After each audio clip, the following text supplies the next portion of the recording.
Most people think saving money means buying things. Better insulation, energy-efficient appliances, bulk purchases from Costco. But that requires money you might not have right now. What if I told you the most powerful financial tools you own cost nothing and are already in your possession? Your time, your skills, your knowledge. Number 8, a loan can cut your grocery bill by 40% without changing what you eat.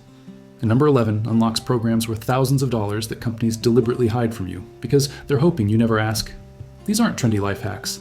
They're practical strategies that work during actual hard times when every dollar matters. Let's get into it. 1. The Utility Detective Home Audit. Your home is bleeding money through gaps you can't see but can definitely feel. Air leaks around windows, doors, outlets, and baseboards force your heating and cooling systems to work overtime, wasting 25 to 30% of your energy costs, according to Department of Energy studies. You don't need an expensive energy audit. You need a candle or a piece of tissue paper and 30 minutes of your time. On a windy day, close all your windows and doors. Light a candle or hold a piece of tissue paper near window frames, door frames, electrical outlets, baseboards, attic hatches, and anywhere two different materials meet in your home's construction. If the flame flickers or the tissue moves, you've found a leak. Seal these gaps with weather stripping for doors and windows. It costs about $10 for enough to do your entire house. For outlets and switches on exterior walls, remove the cover plate and install foam gaskets behind them. $5 for a pack of 20. For larger gaps around pipes or where walls meet, use caulk or expanding foam. A woman in Ohio documented her utility detective audit on a homesteading form. She found 23 significant air leaks in her 1,200 square foot home. After spending $18 on materials and 3 hours of work, her heating bill dropped from $210 per month to $142 per month. That's $816 in annual savings from a one-time $18 investment and an afternoon of work. The difference between 68 degrees that feels like 68 degrees and 68 degrees that feels like 62 because of drafts is the difference between comfort and misery. This isn't just about money, it's about living better while spending less. 2. The fixed income negotiation principle. If you're 65 or older, your age is a negotiating asset that companies don't advertise, but will absolutely honor if you ask directly. Insurance companies offer senior discounts that can reduce premiums by 10 to 25%. Banks waive monthly fees for customers over 65. Internet providers have unadvertised loyalty rates. Utility companies have senior rate structures. Cell phone carriers have plans specifically for older customers at half the cost of standard plans. But none of this happens automatically. You have to ask. Call your insurance company and say, I'm 65 and on a fixed income. What senior discounts or loyalty discounts am I eligible for that aren't currently applied to my account? Don't accept the first answer. If they say there aren't any, ask to speak with a supervisor or a retention specialist. Do this for every service you pay for: car insurance, homeowner's insurance, internet, cell phone, credit cards, bank accounts. Make a list. Set aside an afternoon. Work through the list methodically. A retired teacher in Florida made these calls over the course of 1 week. Her car insurance dropped $340 per year. Her internet bill dropped $23 per month. Her bank eliminated a $12 monthly maintenance fee. Her cell phone plan was switched to a senior plan that saved $35 per month. Total annual savings: $1,000 from 7 phone calls, totaling maybe 2 hours of her time. The companies won't tell you these options exist because they make more money when you don't know. But the moment you ask specifically, they'll honor them because the programs exist for exactly this purpose. 3. The 30-day purchase. Pause impulse purchases destroy budgets. The solution is simple. Wait. Institute a personal rule that any non-essential purchase over $50 requires a 30-day waiting period. Write down what you want to buy and the date. Put it in a drawer or a note on your phone. If you still want it in 30 days and still have the money available, buy it. The psychology is straightforward. Impulse fades. Urgency manufactured by sales tactics evaporates. The emotional desire to own something dissipates when you're not standing in front of it or looking at the shopping cart. Studies on delayed gratification and purchasing behavior show that 70% of impulse purchases are never completed when a mandatory waiting period is implemented. That means 7 out of 10 times, waiting 30 days eliminates the purchase entirely. A couple in their 60s implemented this rule strictly for 1 year. They tracked every purchase they delayed.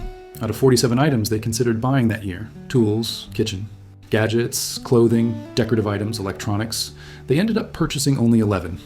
The total they didn't spend on the 36 abandoned purchases, $2,890. The 30-day pause transforms your relationship with money. It shifts spending from emotional to intentional. You end up buying only what you genuinely need or truly value, not what caught your eye in a moment of weakness. 4. Mastering the invisible. Clothing used to be repaired, not replaced. Socks were darned. Seams were restitched. Buttons were replaced. Tiers were patched. This wasn't frugality, it was standard practice because quality fabric was expensive and worth preserving. Modern clothing is designed to be disposable, but older garments, especially those made before the 2000s, were constructed from better materials with better stitching. They're worth saving. Learn basic mending, sewing on a button, repairing a seam, patching a hole, darning a sock. These skills take maybe an hour to learn from YouTube videos and require only a needle, thread, and scissors, tools most people already own. A torn work shirt that costs $40 to replace can be repaired in 10 minutes with 50 cents worth of thread. A button that falls off a coat doesn't mean the coat is ruined. It means you need to spend 3 minutes sewing on a replacement button. Jeans with a blown-out inner thigh seam can be patched and reinforced for years more wear instead of being discarded. Bedsheets, towels, blankets, these all wear out at seams and edges first, but the rest of the fabric is often perfectly intact. A simple seam repair extends their life by years. A patch over a thin spot prevents it from becoming a hole. The average American throws away 81 pounds of clothing per year. If even half of that could be mended instead of discarded, the savings would be substantial. A $40 shirt repaired 3 times instead of being replaced 3 times saves $120. Multiply that across a wardrobe over a decade, and you're looking at thousands of dollars. 5. The library card as an entertainment empire. Your library card is the most underutilized financial tool you own. It's not just books anymore. Modern libraries offer Blu-rays, audiobooks, digital magazines through apps like Libby or Overdrive, streaming services through Hoopla, online courses through Coursera, and LinkedIn learning partnerships, museum passes, tool lending programs, and even hotspot lending. If you're paying for Netflix, $15.49 per month, Spotify, $10.99 per month, Audible, $14.95 per month, and a news magazine subscription, $10 per month, you're spending $616.16 per year on entertainment and information you can access completely free through your library system. A retiree in Michigan canceled all her streaming subscriptions and switched entirely to library resources. She watches movies and TV shows through the library's DVD collection and Hoopla streaming service. She listens to audiobooks through Libby instead of paying for Audible. She reads magazines digitally instead of buying subscriptions. Her annual savings is $612, and she claims she's watching better content because she's more intentional about what she chooses instead of mindlessly scrolling. Libraries also offer free community programs, lectures, workshops, computer classes, craft sessions that replace paid entertainment.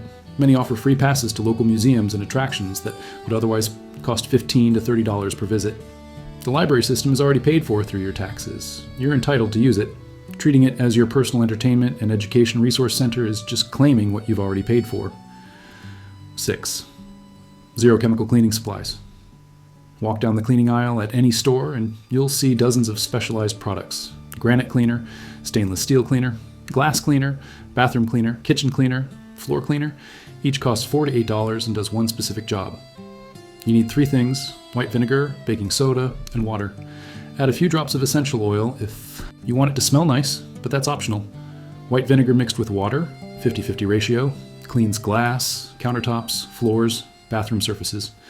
It disinfects naturally, cuts grease, and removes soap scum.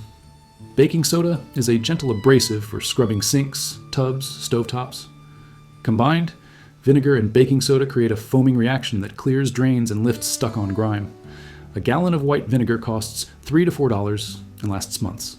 A box of baking soda costs $1. Compare that to spending $40 to $60 every month or two on specialized cleaning products that accomplish the same tasks. A homemaker who switched to vinegar and baking soda for all household cleaning tracked her costs over 1 year. She spent $18 total on cleaning supplies, vinegar, baking soda, and a few bottles of essential oils for scent. The previous year, she'd spent $487 on conventional cleaning products. Her savings, $469, and she noted her home was just as clean, if not cleaner, because she wasn't rationing expensive products.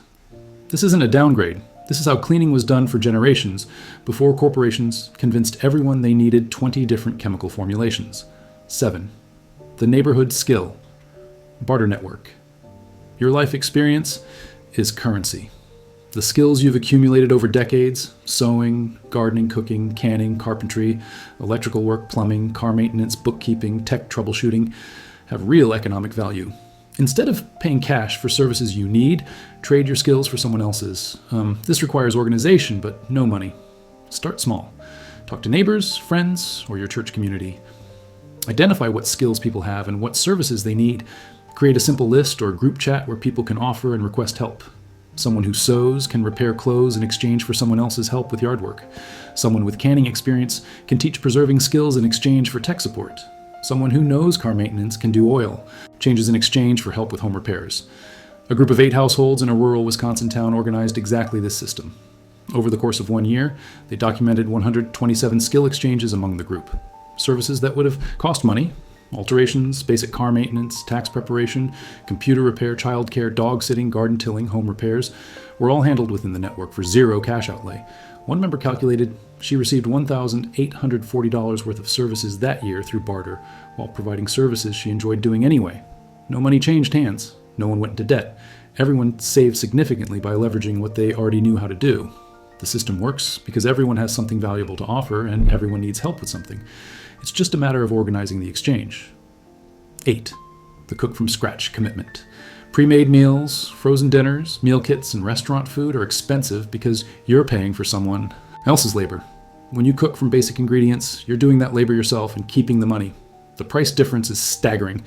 A frozen lasagna that serves 4 costs $12 to $15. Making the same lasagna from scratch, pasta, ground beef, ricotta, mozzarella, tomato sauce, seasonings, costs $8 to $10 and makes twice as much.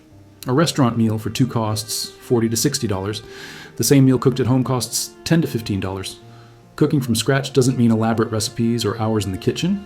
It means buying raw ingredients, rice, beans, flour, eggs, vegetables, meat, and cooking simple meals instead of buying pre-made versions. A retired couple committed to eliminating all frozen meals, pre-made foods, and restaurant dining except for special occasions. They cooked breakfast, lunch, and dinner from basic ingredients. Their monthly food spending dropped from $740 to $425, a savings of $315 per month, $3,780 per year, while eating better quality food in larger portions. Batch cooking amplifies the savings. Make a large pot of soup, chili, or stew and eat it for multiple meals. Roast a whole chicken and use the leftovers for sandwiches, salads, and soup made from the carcass. Cook dried beans in bulk and freeze portions. Bake bread instead of buying it. The skills required are minimal. If you can follow a recipe, you can cook from scratch. Most people already know how to cook. They've just been convinced that convenience foods save time. But convenience foods rarely save meaningful time, while they definitely drain bank accounts. 9. The digital debt sweep subscriptions are designed to be forgotten. Companies count on you signing up and never canceling, even when you stop using the service. This is recurring revenue they earn for doing nothing, extracted from your account automatically every month. Set aside 1 hour and do a complete audit of your bank and credit card statements from the last 3 months. Identify every recurring charge. Make a list. Streaming. Services you signed up for during free trials and forgot to cancel. App subscriptions you never use. Gym memberships you haven't visited in months. Magazine subscriptions you don't read. Premium versions of services when the free version would work fine. Cloud storage you're paying for when you're only using 10% of the space. Cancel everything you don't actively use at least twice per week. No exceptions. If you realize later you actually needed it, you can always resubscribe, but chances are you won't even notice it's gone. A man in his 70s did this exercise and discovered he was paying for 7 subscriptions he'd completely forgotten about. 2 streaming services he'd tried and abandoned, a meditation app he used twice, a premium version of a weather app when the free version had everything he needed, a cloud storage subscription that was auto-renewed after a free trial, a newspaper digital subscription. He stopped reading, and a monthly charity donation he'd meant to cancel after 1 year but was now in year 4. Total monthly charges for services he wasn't using, $94. Annual waste, $1,128. This isn't about being cheap. This is about paying only for what you actually use and value. Every subscription should justify itself every month, or it gets eliminated. 10. The kitchen scrap microgarden. You don't need land to grow food. You don't even need much space. A sunny windowsill, a kitchen counter, or a small balcony is enough to grow high-value, fast-producing items that grocery stores charge premium prices for. Scallions regrow from their roots indefinitely if you place them in water. Lettuce, celery, and bok choy regrow from their bases in a shallow dish of water. Garlic cloves planted in soil produce garlic shoots. which taste like mild garlic and are expensive in stores. Microgreens, sunflower, pea shoots, radish greens, grow from seed to harvest in 7 to 14 days on a windowsill. Herbs are the highest value crops for kitchen gardening. Fresh basil costs $3 to $4 for a tiny plastic container in stores. Growing basil from a $2 seed packet produces hundreds of dollars worth of fresh basil over a growing season. The same applies to cilantro, parsley, dill, thyme, oregano, and chives. A woman with a small apartment balcony grew scallions, 3 types of microgreens, basil, and cilantro, continuously in containers. She calculated that over 6 months, she harvested approximately $180 worth of produce she would have otherwise purchased at grocery store prices. Her investment, $15 in seeds and potting soil plus ongoing water, and about 10 minutes per week of maintenance. This isn't about replacing your entire grocery bill. It's about growing the expensive, high-value items that add flavor and nutrition to meals while costing very little to produce yourself. Every scallion you regrow from scraps is a scallion you don't buy. Every handful of fresh herbs you clip from your windowsill is $3 to $4 you keep in your wallet. The best part, once you set up these systems, they require almost no ongoing effort but continue producing indefinitely. 11. Hardship programs. Nobody advertises. Utility companies, internet providers, insurance companies, and medical facilities all have financial assistance programs.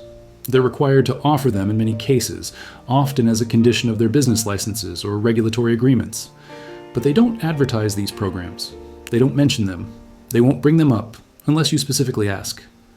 Call your utility company and ask directly, do you have a hardship program, financial assistance program, or low-income rate structure I might qualify for?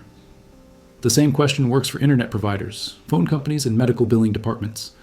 Utility companies often offer equal billing, or budget billing, that averages your costs across 12 months, eliminating high seasonal spikes. They also have crisis assistance funds, payment plans, and reduced rates for low income or fixed income. Internet providers have programs like Comcast's Internet Essentials or AT&T Access, high-speed internet for $10 to $30 per month for qualifying households, compared to $60 to $100 for standard plans. Medical providers will reduce bills significantly if you ask for financial assistance or a cash pay discount. Hospitals have charity care programs that can reduce bills by 50 to 100% based on income. Simply asking for the billing department and saying, I need to discuss financial assistance options, opens these conversations. A retiree on Social Security called her electric company and asked about hardship programs. She was enrolled in a low-income rate structure that reduced her monthly bill by $35 to $420 per year. She called her internet provider and was switched to a low-income plan, saving $45 per month to $540 per year. She negotiated a payment plan and 40% reduction on a $3,200 medical bill by asking about financial assistance. Total impact, over $2,000 in savings from 3 calls. These programs exist because they're mandated or incentivized, but companies lose money when people use them, so they make you ask, just ask. 12. Switch to pause mode insurance is legally required for cars and mortgaged homes, but that doesn't mean you have to pay for maximum coverage when you're trying to cut costs. Raise your deductibles. A $250 deductible costs significantly more in monthly premiums than a $1,000 deductible. If you have an emergency fund that can cover a $1,000 deductible, you're paying extra every month for coverage you're statistically unlikely to use. Raising deductibles from $250 to $1,000 can reduce premiums by 15 to 30%. Remove optional coverage you don't need. Comprehensive and collision coverage on vehicles worth less than $3,000 to $4,000 rarely makes financial sense. You're paying premiums that could total more than the car's value over time. Rental car coverage, roadside assistance, and other add-ons may not be worth their cost if you rarely use them or can access similar services other ways. For homeowners, increasing your deductible from $500 to $2,500 can reduce annual premiums by $300 to $500. Removing unnecessary riders or coverage for items you no longer own saves additional money. A couple in their late 60s reviewed their auto and home insurance policies carefully. They raised their auto deductibles from $250 to $1,000, removed collision coverage from their 2008 sedan worth $2,800, and eliminated rental car coverage they'd never used. They raised their home insurance deductible from $500 to $1,500. Their combined annual insurance costs dropped from $2,340 to $1,560, a savings of $780 per year. The trade-off is accepting more risk in exchange for lower premiums. But if you're diligent about not filing small claims and you have modest savings to cover higher deductibles, this trade-off makes mathematical sense and frees up money you need for day-to-day living. These 12 strategies don't require you to buy anything. They require your time, your attention, and your willingness to do things differently than the way corporations want you to do them. The modern economy is designed to extract money from you continuously through convenience, through subscriptions, through impulse purchases, through services you could handle yourself. Every strategy on this list is a way to refuse that extraction and keep your money in your own hands. You don't need more stuff. You need more awareness of what you're already spending and the skills to reduce that spending without reducing your quality of life. If this gave you practical steps you can take this week, subscribe, because I'll be making more videos like this that focus on doing more with less.